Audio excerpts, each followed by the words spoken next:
As a pilot for the first fighter wing, flying the most advanced fighter in the world, the FA-22 Raptor, I use electronics in my work every day. From the heads-up display, which shows me how fast I'm going and how high I'm flying, to the latest stealth technology, the Air Force makes math, science, and technology a way of life. You can use math, science, and technology along with the Treehouse detectives as they investigate the magnetosphere in The Case of the Technical Knockout. Stay tuned and study hard, and one day you can trade your video game controls for the controls of one of these.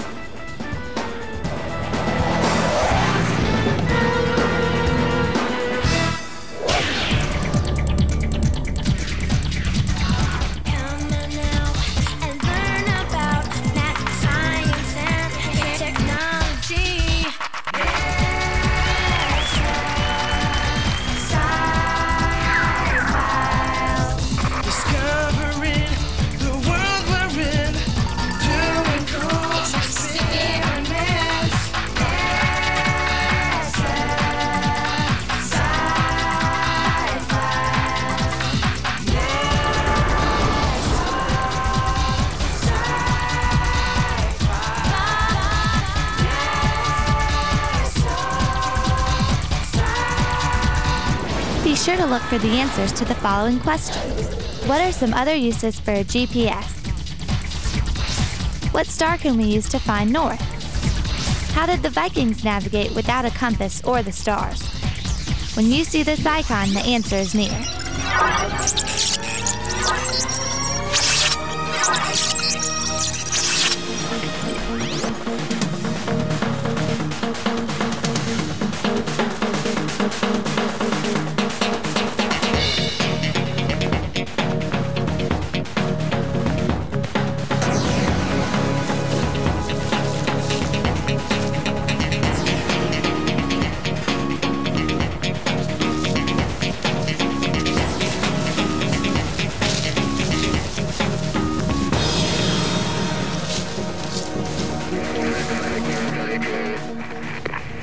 Great. Keep up the good work and keep looking.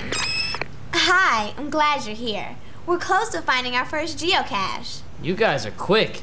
I'm still trying to figure out this whole geocaching thing. It's simple. It's like a scavenger hunt using a global positioning system device, or GPS.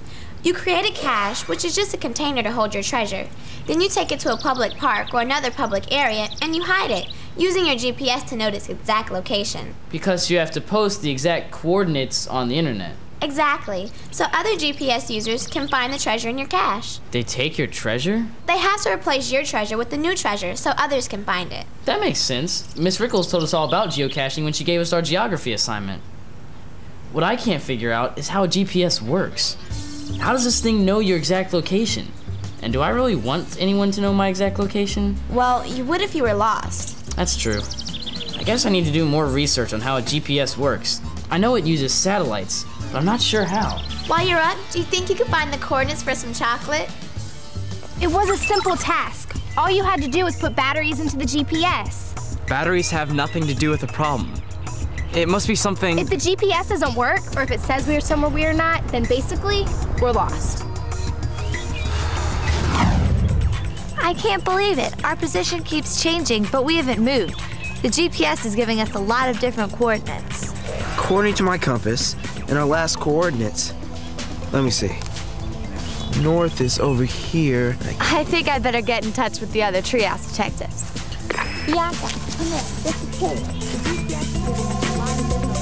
I can't figure it out either. Just stay calm and keep taking good notes. We'll see what we can find out later. Over. That can't be good. No, it isn't. Everything was going fine, and then both teams reported having problems with their GPS. Well, from the sketchy radio communications, it sounds like they're receiving random coordinates. Yes, but they weren't even moving. Identifying a location precisely is what geocaching is all about. Sounds like we need to go to the problem board. Good idea. So what do we know? We know that both teams are using GPS devices, and that everything was going fine until just recently. Now they're experiencing some kind of technical problems. Right. Both GPS devices began to give incorrect location coordinates at about the same time. We also know that a GPS uses information from satellites to give precise locations. So what do we need to know? We need to know how GPS, or global positioning systems, work. What goes on under your hard plastic cover? What makes you tick? I don't know where we need to go, but someone needs to go outside and take a break. Did you say something? Yes. Where do we need to go? I'm meeting with Dr. D later this afternoon via the internet to discuss my project on the history of navigation. Maybe he can help. Good. I'm meeting with Mr. Charles Cope to pick up some information about the NASA SHARP program for my brother. Mr. Cope is a pilot for NASA. Pilots use GPS. Maybe he can answer some of our questions about how GPS works. Pilot from NASA? I'm sure he'll be able to help. Don't forget to take a get up and go sheet for some serious note-taking. Visit the NASA Sci Files website to find some cool research tools for your own investigation.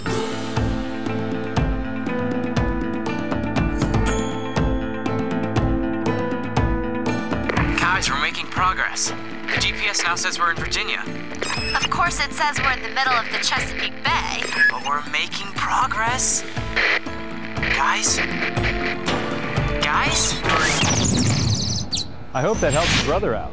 Thanks for the information on the SHARP program. My brother is very excited about it. You're welcome. May I ask you another question? It's about global positioning systems. Of course. What would you like to know? As a pilot for NASA, how do you use GPS when you're flying? With GPS's unique ability to provide an exact location at any second, pilots rely on that for accurate navigation. That is pretty important when you're flying. Yes, knowing exactly where you are helps to keep the plane clear of obstacles and mountains and get you to your destination safely. How does GPS help you navigate? GPS devices on aircraft are very similar to the ones you use for geocaching, just a little more sophisticated. They show great detail, accurately displayed on a graphic map. We've learned how important accurate maps are. Yes, and having the capability to always know where you are, combined with an accurate map display, greatly adds to the situational awareness and to the safety of the flight. What would happen if the GPS device went out while you were flying? It might make the aircraft unable to fly and land in all types of bad weather. However, aircraft aren't dependent upon GPS. All planes and their pilots have the ability to fall back on traditional modes of navigation that were used prior to GPS. Just like we had to rely on our good old compass when our GPS went out. Exactly. At worst, it would be an inconvenience for the pilot, but he or she would be quite capable of safely flying the aircraft. That's good to know. Are there any other uses for GPS? Absolutely. There are all types of navigational uses for GPS. Oil companies use GPS to help them drill for oil. Farmers even use GPS to help them plow their field. Some have even used GPS to locate a stolen vehicle. Most activities that benefit from knowing an exact position on Earth use GPS. Wow, I never realized so many people could use GPS.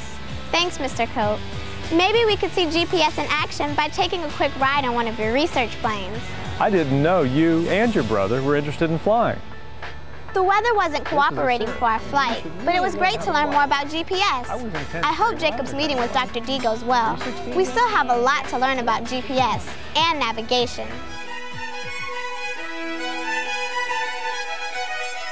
I'm in Oslo, Norway for the World Year of Physics, but now I'm studying some of the history and culture of this great country.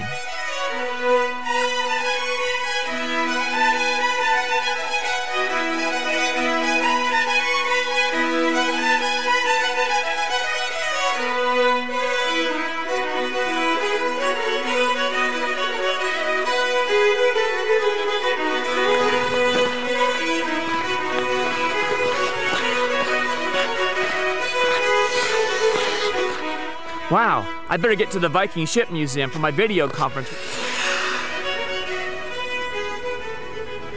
I've got to hand it to the Vikings. How they found their way across the Atlantic Ocean without maps is amazing.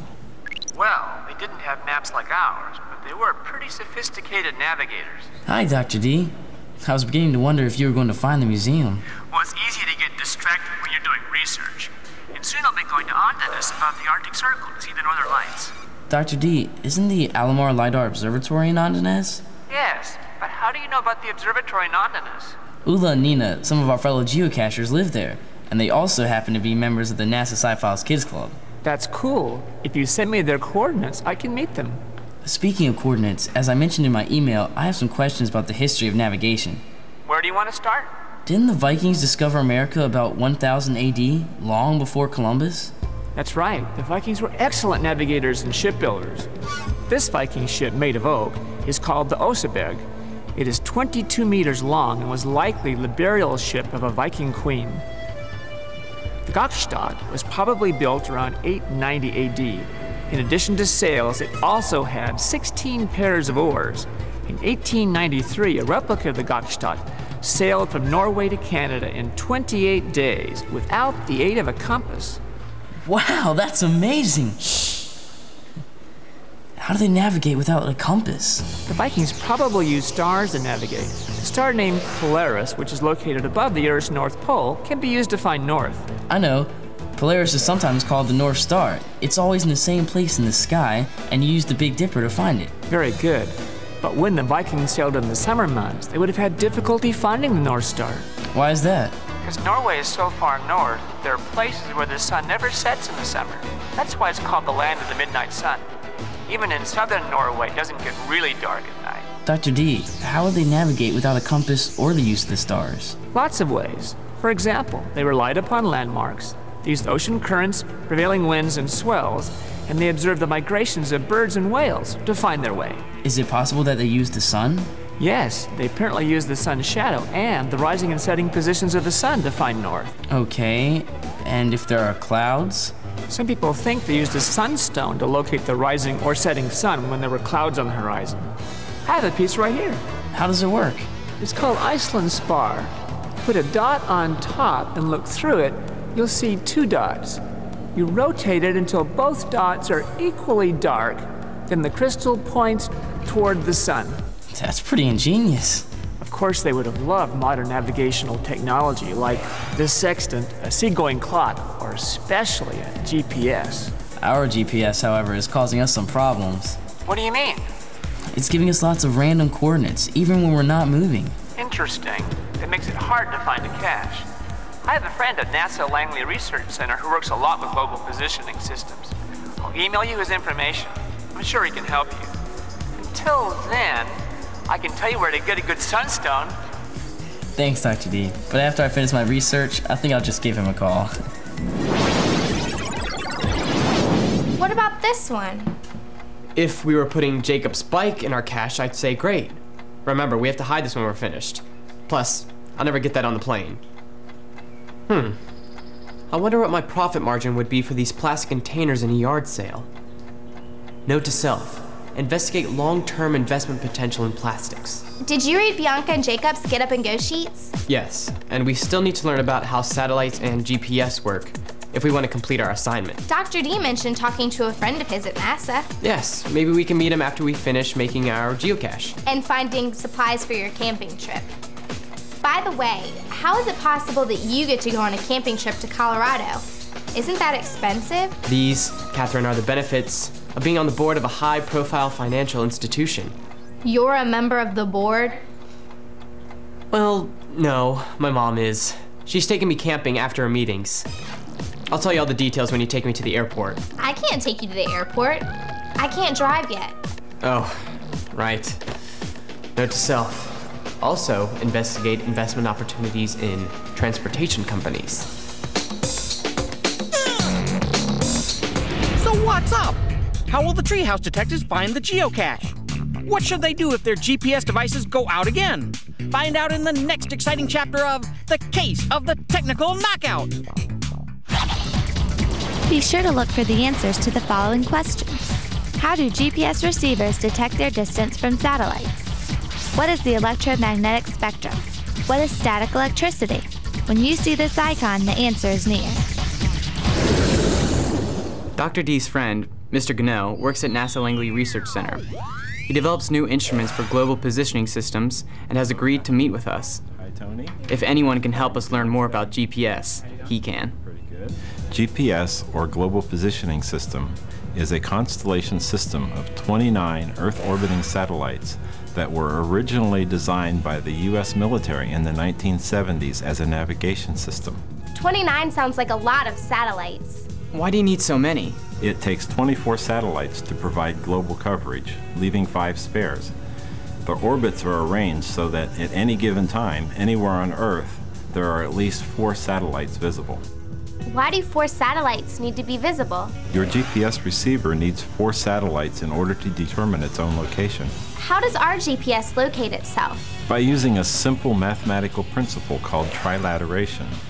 I'm not sure simple and trilateration should be used in the same sentence. What is trilateration? It's kind of tricky to explain in 3-dimensional space, so let's start with a 2-dimensional example. Let's say you're totally lost somewhere in the US and your GPS is not working. Like us, yesterday when we couldn't find our geocache.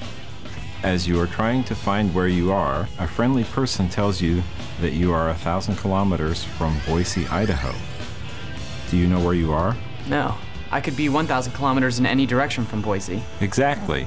Now, let's say another friendly person comes by and tells you that you're 1,110 kilometers from Minneapolis, Minnesota. Do you know where you are? Not yet, but I'm getting closer to my location. That's right. Now you have 2 choices, but you still don't know where you are. Finally, another friendly person informs you that you are 990 kilometers from Tucson, Arizona. Now, do you know where you are? It looks like I'm in Denver, Colorado. Which, of course, I will be soon. The same concept works in 3-dimensional space, but instead of circles, you need to think in terms of spheres. And the satellites are the friendly people telling you how far you are from a place. That's right. If you know your distance from satellite A, you could be anywhere on a huge imaginary sphere at that radius. If you know your distance from satellite B, you can overlap the first sphere with the second sphere, and they intersect in a perfect circle. So if you know the distance to a 3rd satellite, you get a 3rd sphere which intersects with the circle at 2 points. Very good. And the Earth acts as the 4th sphere, so you can eliminate the point in space because you're on Earth. So do you only need 3 satellites? An approximate position can be found with 3 satellites, but to improve accuracy and get precise altitude information, 4 or more are better. How do GPS receivers know how far they are from the satellite? They analyze the high-frequency, low-powered radio signals from the GPS satellites and calculate the time the signal traveled. Do satellites have stopwatches? No, the satellites need to be more accurate than a stopwatch. The satellites use a very accurate atomic clock, which produces exact time-coded signals. And what happens if a satellite malfunctions? It's possible. Again, that's why we have 29 satellites when only 24 are needed, leaving a few spares. It helps to have extra. True. Here at NASA, we use GPS to determine the position of aircraft and satellites. And we also are developing a system to perform remote sensing of the environment. All of these tasks require precision information. Spare satellites make sure we get the data we need. Cool. NASA's always doing amazing things. Mr. Gano, what would happen if your GPS was only receiving a signal from 1 or 2 satellites? Would you get incorrect results? No. Usually, your GPS device will let you know that it doesn't have enough satellites to calculate an accurate position. Sounds like we need to do some more research. Thanks, Mr. Gano. You're welcome, and good luck with your geocaching.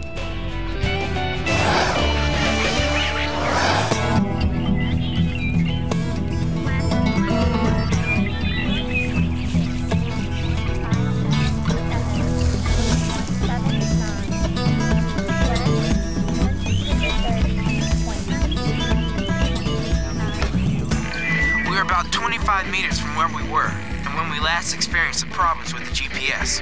Over. Can you still hear me? The radio's coming in loud and clear too. Keep us posted.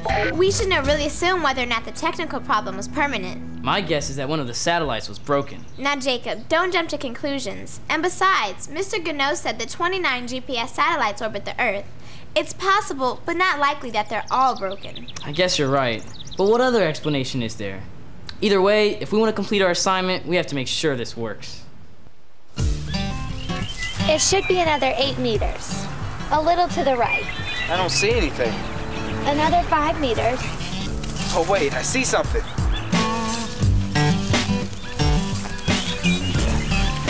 This is so cool. I can't believe we found it. RJ to headquarters. We have found the geocache. I repeat, we have found the geocache at the exact coordinates listed on the website. Good work, guys. Are you sure the coordinates are correct? We're sure. We've double-checked and double-confirmed. Mission accomplished. We're returning to headquarters. Over. It looks like you were right. I shouldn't have jumped to a conclusion. Clearly, the satellites and the GPS devices are working properly. And that's a good thing. But we still don't know what caused the problem in the first place. Let's go to the problem board. Okay, what do we know? We know that our GPS malfunctioned in 2 different locations at the same time. And we also know from Catherine and Tony's report that satellites communicate with GPS devices through radio waves. Of course. And now we know that the problem was only temporary. True. The satellites and GPS devices are working fine now. So what do we need to know? We need to know more about radio waves and how they might be affected. It might also help if we knew anyone else who had a similar problem. So where do we go? Let's email Ulla and Nina in Norway and see if they had the same problem on the same day. Great idea. We may not have this problem solved, but we're making progress. Yes. And we need to make a report for Tony. Maybe he can help us from Colorado. For some great ideas on creating your own reports, visit the Treehouse on the NASA Sci Files website.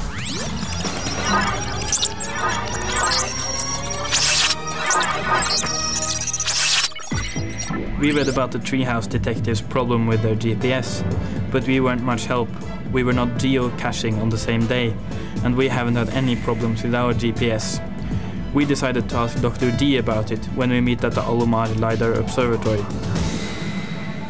I'm excited to finally be here at the observatory. I read so much about it. Dr. D, what kind of research is done here? The scientists are investigating the middle atmosphere using lasers like this and radar instruments. Isn't radar what the police use to bounce off cars and see how fast they're going? And weathermen use it to track rain and snowstorms. Exactly. Radar sends out a beam of light which is reflected off the atmosphere and is then analyzed. Did you just say that radar sends out a light beam? I thought that radar used radio waves. It does, but radio waves are a form of light. There are many forms of light that are not visible.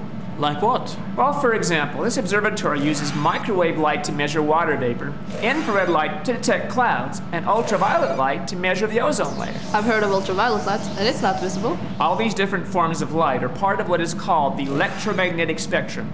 Every form of light travels at 300 million meters per second in a vacuum and has a wavelength. We learned that the wavelength is the distance between the crest of 2 successive waves. That's right.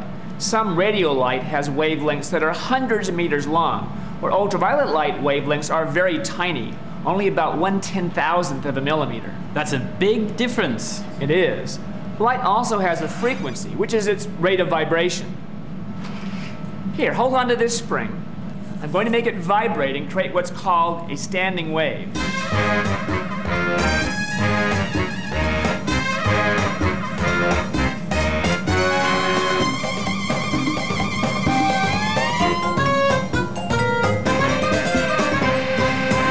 The faster you move your hand, the shorter the wavelength. Exactly. And the shorter the wavelength, the higher the energy. Which light has the most energy? That would be gamma rays, followed by X-rays, ultraviolet, visible light, infrared, and radio waves. Wow, I still can't believe that they're all called lights. Dr. D, the Treehouse detectives want to know more about the radio waves the satellite uses to communicate with GPSs. Good question. First, you need to know that there are a lot of different types of radio waves. GPS satellites communicate with a type of radio wave called microwave. I've heard of shortwave radio. That's another type. There are also AM and FM radio and TV. But GPS satellites communicate with microwaves because these pass easily through the atmosphere and are not absorbed. Are the other forms of light absorbed by the atmosphere? Not all of them.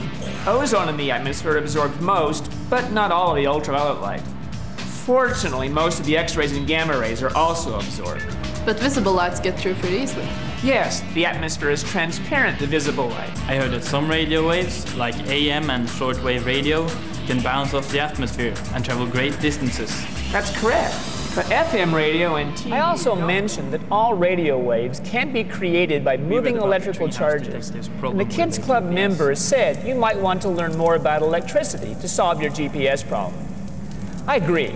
And if camping conditions aren't too primitive, I recommend that you look up Dr. Baganal, a friend of mine who studies electricity at the University of Colorado. I know that we use electricity all the time, but I'm not sure what it is exactly. It's a physical phenomenon associated with static and moving electrical charges. Oh, I get it. I'm sorry, would you repeat that again? I know, it's complex. Electricity doesn't have a simple explanation, nor is it easy to understand. So let's start with the basics. Take this plastic stick and rub it against this cloth. Okay.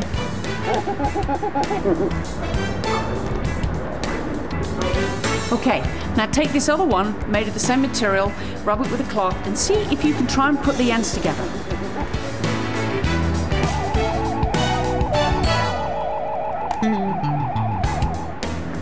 It looks like one is pushing the other. Now, Rob, this one made of a different material. Okay. So now try and put them together.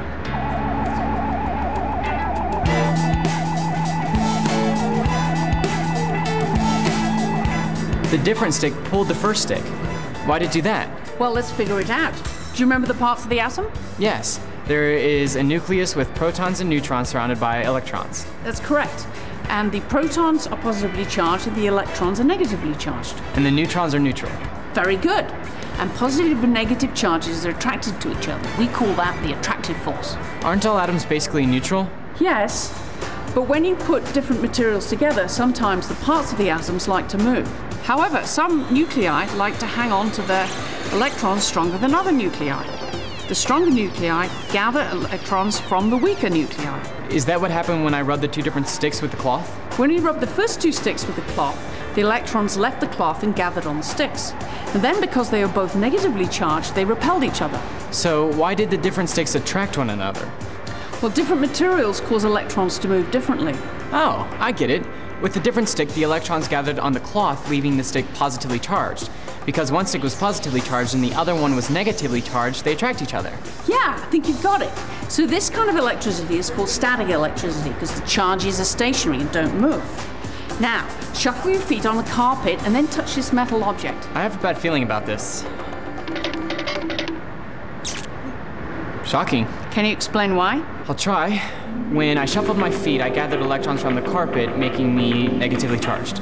That's correct. And what happened when you touched the metal object? The extra electrons jumped over to the metal, causing pain. Sorry, but you're right. It's an example of what we call current electricity. Watch what happens when I connect this end of the wire to this end of the hand generator. This looks like a complete circuit, with the light bulb as the load. When you turn the crank, you produce current, which is electrons flowing through the circuit, and the light bulb glows. Exactly. Now watch what happens when I connect the generator to this circuit near these compasses.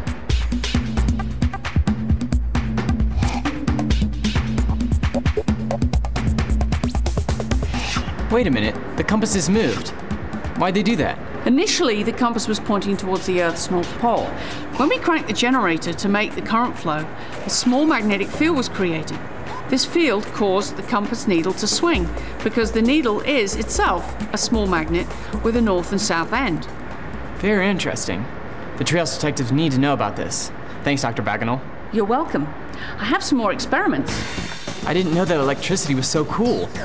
Dr. Bagenal said that flowing electricity creates a magnetic field. If that's true, then we need to know more about magnets and magnetism. So what's up? Will learning about magnets help the Treehouse detectives? What other information do they need to solve the mystery? Find out in the next exciting chapter of The Case of the Technical Knockout. Be sure to look for the answers to the following questions. What is solar wind? What does voltage measure? Name the layers of the atmosphere. Describe a convection cell on the sun. When you see this icon, the answer is near.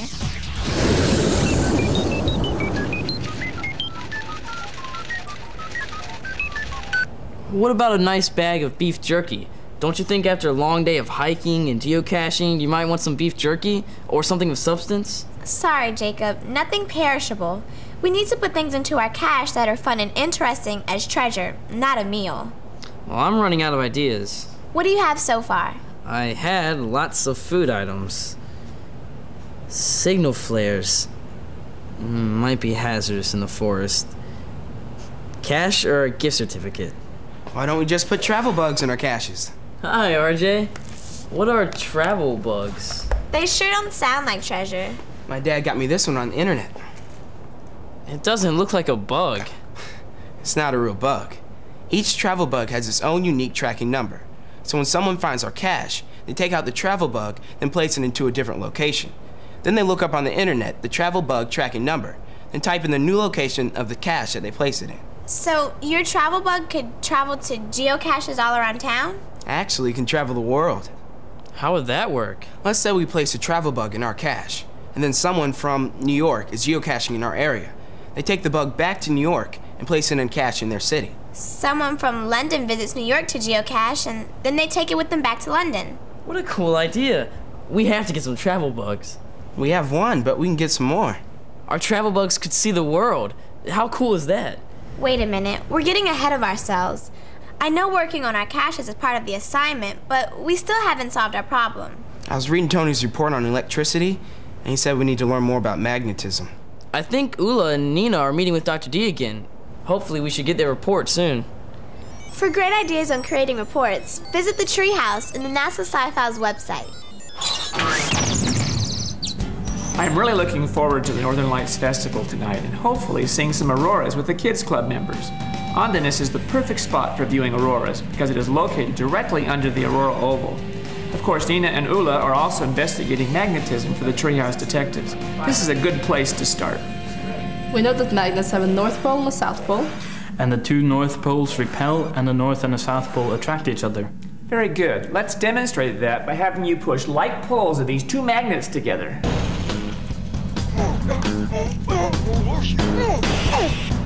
Oi, they're really strong.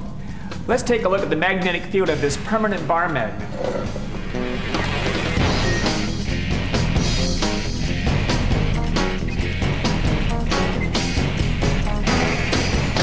That's impressive. Notice how the south pole, or white part of this compass needle, points to the north pole of the bar magnet. So if a compass always points toward the Earth's north pole, that must mean that the Earth is a big magnet with a magnetic pole up north. You're right.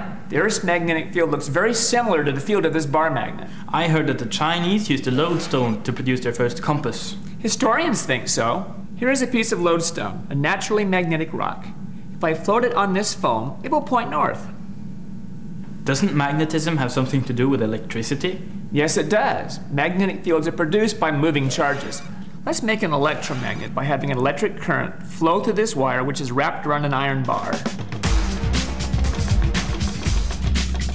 This field looks just like the bar magnet. Except when I turn off the current of an electromagnet, the magnetic field disappears. So is the Earth like a giant electromagnet or like a permanent magnet? Well, the Earth has an outer core made of molten iron that is constantly in motion. A process called the dynamo effect creates huge currents of electricity in the iron, which produces a giant electromagnet. In like manner, the Earth's magnetic field deflects the protons and electrons of the solar wind, which the sun is throwing at the Earth at hundreds of kilometers per second. Ah, I get it. Didn't a Norwegian scientist named Christian Birkeland investigate the solar winds and auroras? That's right. He used a magnetized sphere called a torella to represent the Earth, and he fired an electron beam at it to simulate the solar wind. What did he discover? He found that the electron beam did cause the gases in the chamber to glow like an aurora, and the magnetic field guided the electrons like beads in a string to the poles of the torella. And we know that auroras occur on Earth near its poles. Very good. Here is an example of how high-energy electrons can cause a gas to glow. This is the tube of helium gas hooked up to a high-voltage power supply.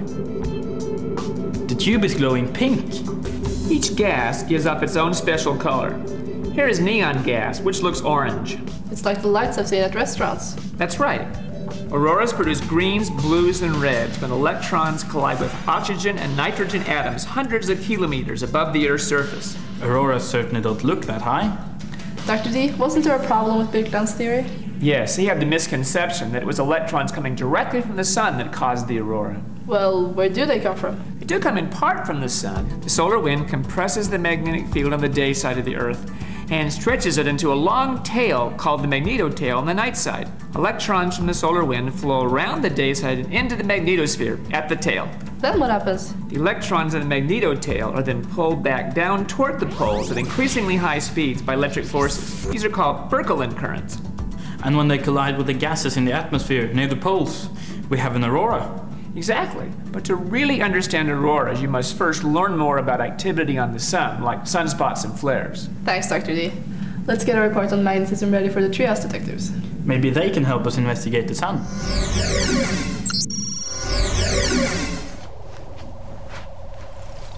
Okay, let's fire up the computer. I'm ready to talk magnetism with our friends at the Andenes Barneskolen in Norway. It's not every day we have a transatlantic experiment. I would love to visit Norway and see the culture close up. Well, how about the next best thing? We're ready to talk to the NASA Sci Files Kids Club members in Andenes. Perfect. They should be ready just about now. Hi, I'm Jacob, here with Bianca. We understand you're doing an experiment on magnetism. Hi, I'm Ingvild. And I'm Alexander. Hi, Dr. D told us that you're working on an electromagnet experiment. Can you tell us about it? Sure. Our electromagnet is a wire wrapped around an ear and nail attached to a battery. We wanted to find out how the strength of the electromagnet changes when we increase the voltage. And we increase the voltage by using more batteries. We learned in science class that a battery is like an electrical pump that pushes electrons through a circuit. The voltage measures the push. And the flow of electrons through the wire is called a current. We learned that too. We also learned that as the voltage is increased, the current in the wire will increase. So we hypothesized that if we increase the voltage and get more current, then the strength of the electromagnet will also increase. Sounds like excellent reasoning. We began by wrapping wire around the nail 300 times. Next we placed a 1.5 volt battery in the battery pack. We then connected one end of the wire to the positive battery terminal. And to complete the circuit, we connected the other end to the negative terminal. You won't get any current or flow of electrons unless you have a complete circuit. That's right, and the current in the wire then causes the nail to become a magnet. To test the strength of the magnet, we placed it in a cup of paper clips. I would think that the stronger the magnet, the more paper clips it would pick up. We agree. On our first trial, we picked up 6 paper clips. We know in an experiment it is important to do multiple trials and then find the average. What was your average? The class average was 8 paper clips with 1.5 volt battery. To continue to test our hypothesis, we added another 1.5 volt battery, increasing the voltage to 3 volts. The average was 14 paper clips with 2 batteries. Wow, you doubled the voltage and almost doubled the number of paper clips. We continue by adding a third battery. With 4.5 volts, we averaged 21 paper clips. And 4 batteries, or 6 volts, picked up an average of 30 paper clips. Congratulations! It looks like you proved your hypothesis. That's right. We graphed the results as well. Our graph clearly shows that the strength of the magnet increases as the voltage increases. Our teacher, Ole, also told us that the Earth's magnetic field is very similar to our electromagnet, except the current in the Earth is billion of times the current in our circuit. That's incredible. I was wondering, does the number of times you wrap the wire around the nail make a difference? We think so, but that is what we're gonna test next. Great. Be sure to send us your results. We will. Goodbye.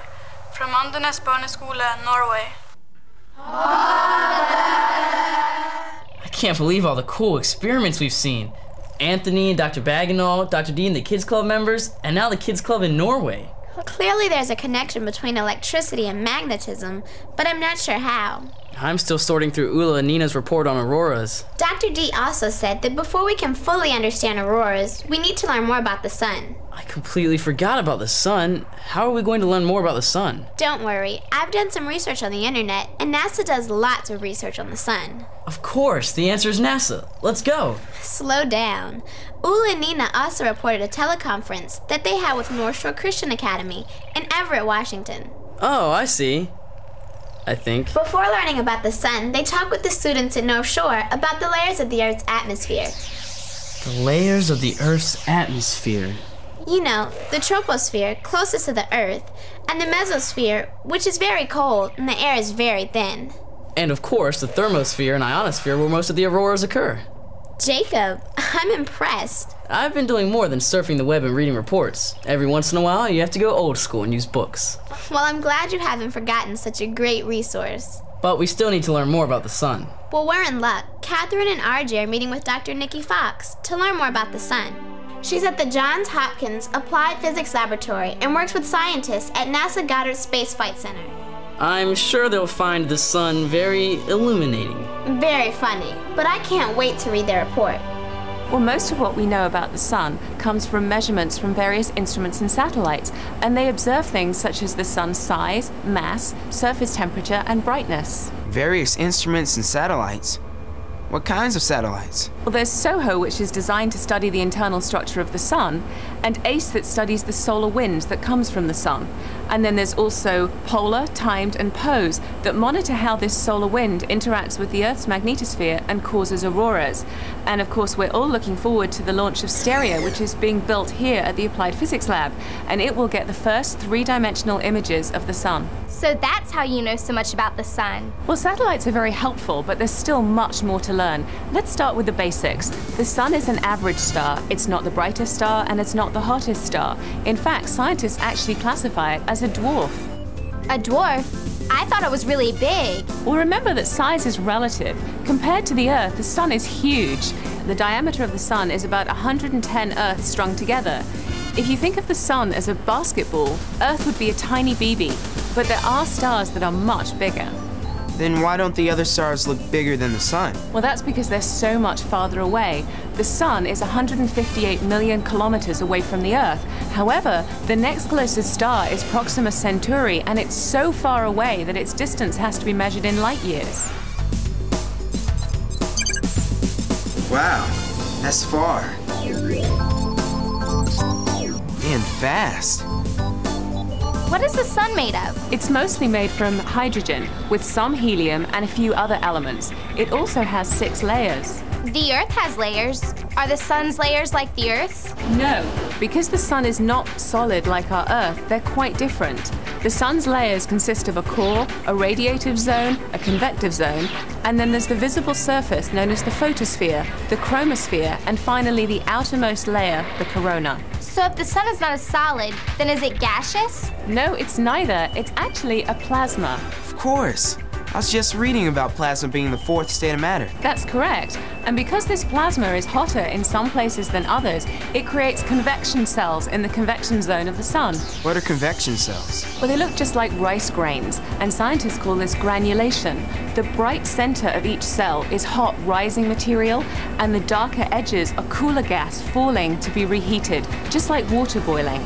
These granules are continuously evolving and changing, but these light and dark patches should not be confused with sunspots, which are dark spots higher up on the surface of the sun. I've seen pictures of sunspots before.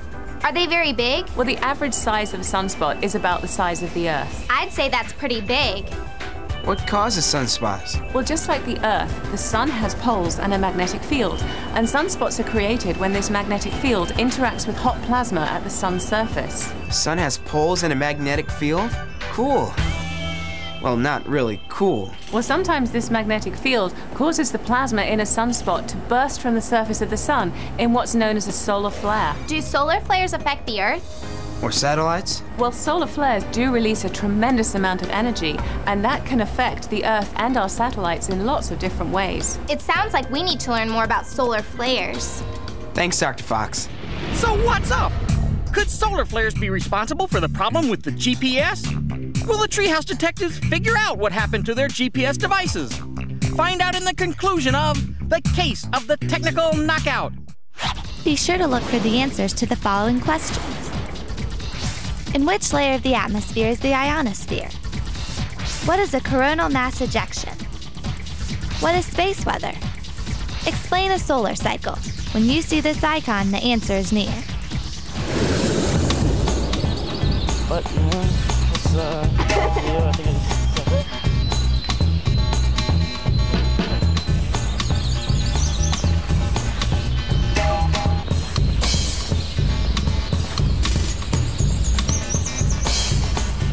I'm still not sure about this. Come on, it's easy. We find a good hiding spot, note the location using our GPS, put the location on the internet, and our assignment is complete. I already anticipate a good grade. I'm not talking about the assignment. I'm talking about our problem. I've got a new hypothesis. A solar flare occurred during our first attempt at geocaching. Now there is no solar flare, so we aren't getting any technical interference. Well, I agree we aren't receiving any interference, but we still need to confirm our hypothesis. No problem. What do you mean, no problem? Geo Eagle 1 to home base, come in please. Hi, Jacob. We're all set. We should have the results in a few minutes. Jacob, what's going on? I knew you wouldn't just accept my hypothesis, so I did some more research. I set up an interview between RJ, Kaylee, and Dr. Sten Odenwald, a NASA researcher who's also over in Norway. Jacob, you're making real progress. You recognized the problem, conducted solid research, and you're working to verify your hypothesis. I'm impressed. If you think that's impressive, wait till you hear from Dr. Odenwald. Home base, let me know the minute you finish talking to Dr. Odenwald. Home base? Home base. Jacob, come in. We're getting ready to talk to Dr. Odenwald. Do you have any additional questions? Over. Over. Well, that's funny. It was working just fine a second ago. Yeah, it's really strange. Maybe there's been another solar flare that's affected the radio and the GPS. Poor Jacob and Bianca. Oh, look, here he is now. Hi, Dr. Odenwald. Hi, kids. Jacob's been telling me about his hypothesis and the research you've been doing. Sounds very interesting. Yes, it is. Of course, it'll be even more exciting if the hypothesis is correct. Right. We were hoping you could help us. Jacob believes that a solar flare is responsible for the technical glitch with our GPS, but we're not sure how. Well, solar flares are one possibility, of course. When we're talking about the sun and solar flares, we're talking about a huge amount of energy. And that energy caused our GPS to malfunction? It could have. Let's start at the beginning. Solar flares happen near the surface of the sun because the magnetic fields there that are all tangled up try to get untangled into simpler shapes, and that releases a huge amount of energy. Sometimes it can heat the surface all the way up to 100 million degrees. That's incredibly hot. It really is. The gases near the flare are so hot that they produce X-ray light, and this light travels to the Earth in about 8.5 minutes and impacts the Earth's atmosphere. Wow, that's quick.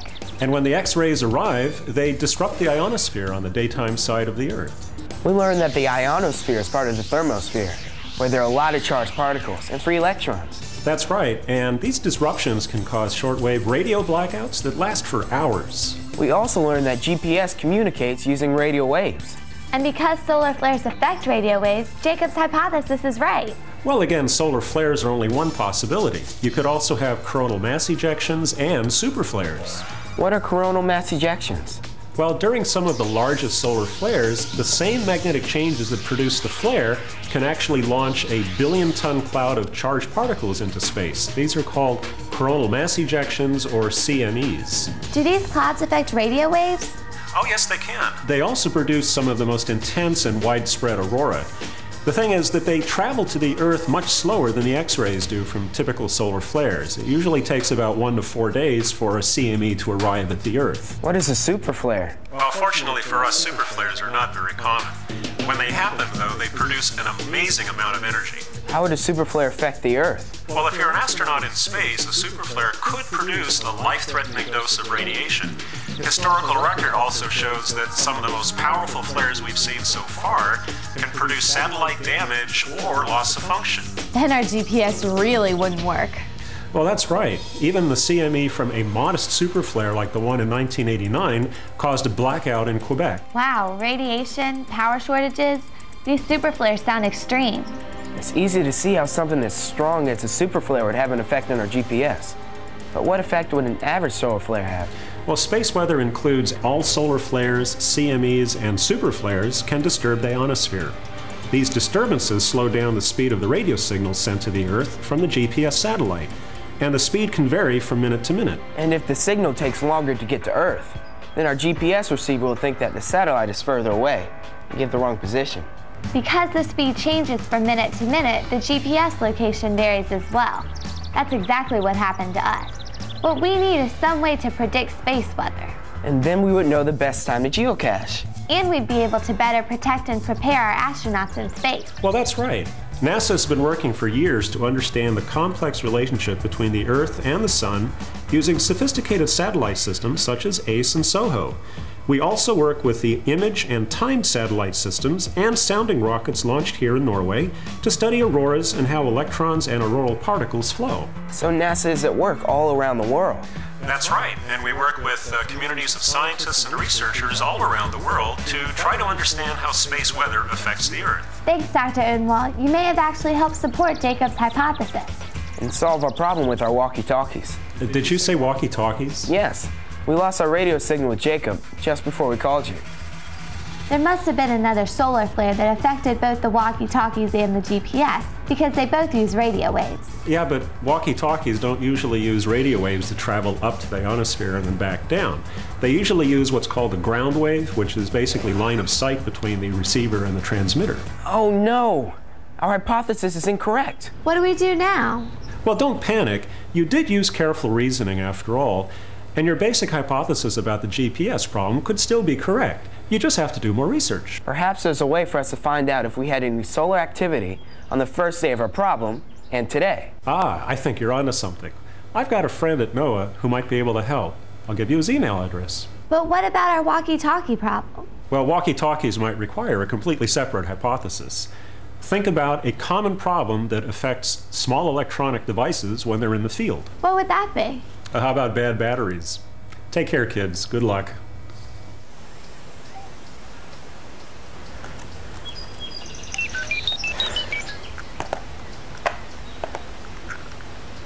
I'm not telling Jacob about this one.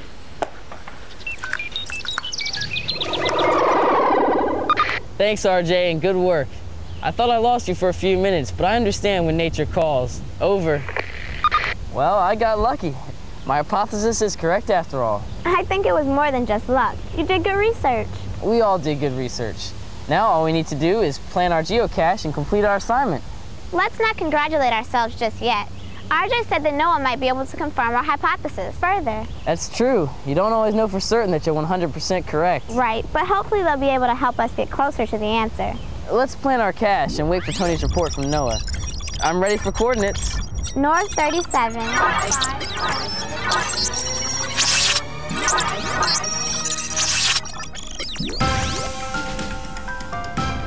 I'm meeting with Mr. Joe Kunches, who works with NOAA and the Space Environment Center here in Boulder, Colorado. He studies space weather and how to predict it. Hopefully, he can tell us whether there was any solar activity the day we experienced the problem with our GPS. Space weather refers to conditions near the Earth that affect man-made technologies such as satellites and other human activities. That's why it's so important to predict space weather. Right.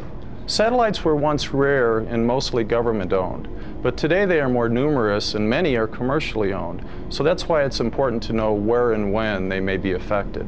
Right. Satellites are very important in our lives, and also a nice addition to a well-balanced portfolio. We heavily depend on satellites for weather information, television, communication, and navigation. We have learned about predicting weather here on Earth, but how do you predict space weather? Predictions are made primarily using data from satellites that monitor the sun. For example, NOAA's GOES and POES satellites help forecasters know atmospheric conditions at low Earth orbits and higher up. Do you work with NASA satellites as well? Yes, NASA's ACE satellite samples the solar wind, and SOHO allows forecasters to see the solar eruptions that cause space weather. Are there other ways to monitor space weather? Yes, we use data from the ground-based observatories run by the United States Air Force, as well as the magnetometer network run by the United States Geological Survey. What is a magnetometer? A magnetometer is an instrument that measures the behavior of the Earth's magnetic field and tells forecasters when a magnetic storm is developing. Wow, you have a lot of data to monitor. How do you get it all? We get data through the internet, dedicated telephone lines, and email. We also have our own antennas that receive data. And once you have the data, you have to analyze it. Forecasters continually monitor the space environment to provide short-term 3-day predictions. They don't have daily space weather predictions on the news, so who receives your forecasts? The alerts go to a number of places, such as private and commercial users, as well as other government agencies, such as NASA. Do you send out alerts often? It varies depending on the time of the solar cycle, but usually we average 20 to 30 alerts per week. What's a solar cycle? As you know, the Earth's weather changes over time with different seasons. The Sun's weather does too. The changes on the Sun are caused by the reversal of its magnetic poles. I didn't realize that the poles of the Sun switched. Over an 11-year period, the reversal of the Sun's poles completes half of its cycle. During this time, the number of sunspots seen on the surface of the Sun goes from high to low and then back again. Sounds intense. Yes, the period with lots of sunspots is intense and is called sunspot maximum. The period with fewer sunspots is called sunspot minimum. So during a sunspot maximum, there would be more solar flares and coronal mass ejections. We would see increased auroras and more disturbances in the ionosphere. causing problems with the satellite systems. Good job, I think you have it. But remember that even during a sunspot minimum, there can still be lots of interference. If you don't mind, I have one last question. Sure, what's your question? We're fairly certain that our GPS devices went crazy while we were geocaching due to a solar flare or space weather event that affected the ionosphere. Is there any way we can be sure that was the cause? We can find out if an alert was issued for that date, but not if the storm affected your GPS device. That makes sense. Let's go over to the computer and check out the website. You can find out all about space weather and geomagnetic storms when you visit NOAA's Space Environment Center website. NOAA confirmed that there was an alert while we were geocaching. We can't be certain, but we may have solved another mystery. Of course, I'm sending my report to the treehouse detectives. Hopefully, they will get it before they go to pick up Dr. D from the airport.